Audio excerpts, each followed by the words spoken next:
Put condensed milk in the corn can and thank me later. First, we take our can of corn and the can of condensed milk, mix them in a container, and stir well to unite their destinies. Then, we transfer this flavor elixir to a blender, close it tightly, and blend until we achieve a smooth and homogeneous mixture. The goal is for the corn and condensed milk to merge in perfect harmony. Once this is accomplished, we pour the mixture into a large bowl and add 2 300-gram cans of cream, a cup of cornmeal, a teaspoon of salt, and start whisking.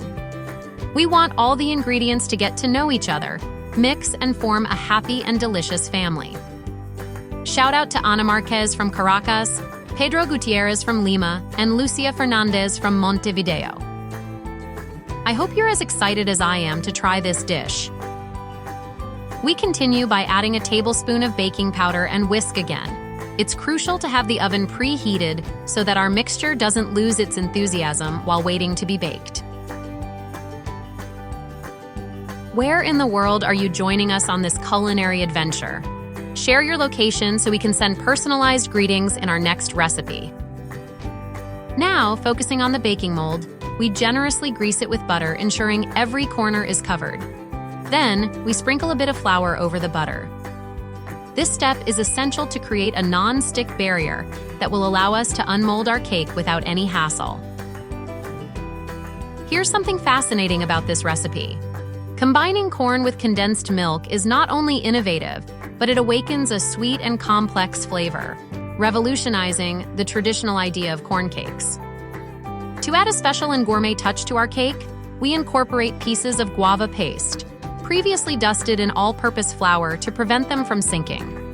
This ingredient is not just a nod to tradition, but adds a layer of flavor that will make this dish unforgettable. We pour the mixture into the mold, distribute the guava pieces, and bake in a preheated oven at 300 degrees for 40 to 50 minutes. The wait is totally worth it, as the result is a corn cake with a soft texture, a sweet flavor, and an aroma that invites everyone to the table. In the end, we unmold and marvel at the creation we've taken out of the oven.